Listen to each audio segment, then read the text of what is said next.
ಬೆಳೆದನವರಿಂದೆನ್ನ ಕಳೆಯ ಕಂಡವರೆಲ್ಲ ಮೊಳೆಯಲ್ಲಿ ಸಸಿಯನರಿವಂತೆ ಮಾಳಿಯ ತಿಳಿದವರರೆಗೂ ಸರ್ವಜ್ಞ ಪದಾರ್ಥ. ಬೆಳೆದನವರಿಂದೆನ್ನ ನಾನು ಬೆಳೆದಿರುವುದನ್ನು ಕಂಡವರು. ಕಳೆಯ ಕಂಡವರೆಲ್ಲ ನನ್ನ ಬಾಲ್ಯದಿಂದ ಬೆಳವಣಿಗೆಯನ್ನು ಗಮನಿಸಿದವರು. ಮೊಳೆಯಲ್ಲಿ ಸಸಿಯನರಿವಂತೆ ಮೊಳಕೆಯಲ್ಲಿಯೇ ಸಸ್ಯದ ಸ್ವಭಾವವನ್ನು ತಿಳಿಯುವಂತೆ ಮಾಳಿಯ ತಿಳಿದವರರೆಗೂ ತೋಟಗಾರನು ಗಿಡದ ಗುಣವನ್ನು ಮೊದಲಿನಿಂದಲೇ ಅರಿಯುವಂತೆ.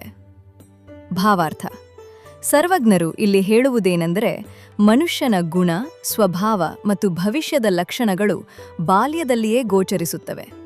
ಹೇಗೆ ಒಬ್ಬ ತೋಟಗಾರನು ಮೊಳಕೆಯನ್ನು ನೋಡಿ ಮುಂದೆ ಅದು ಹೇಗೆ ಬೆಳೆಯುತ್ತದೆ ಎಂಬುದನ್ನು ಅಂದಾಜು ಮಾಡುತ್ತಾನೋ, ಹಾಗೆಯೇ ಮಗುವಿನ ಆರಂಭಿಕ ನಡವಳಿಕೆಯನ್ನು ನೋಡಿ ಅದರ ಗುಣ ಸ್ವಭಾವವನ್ನು ತಿಳಿಯಬಹುದು.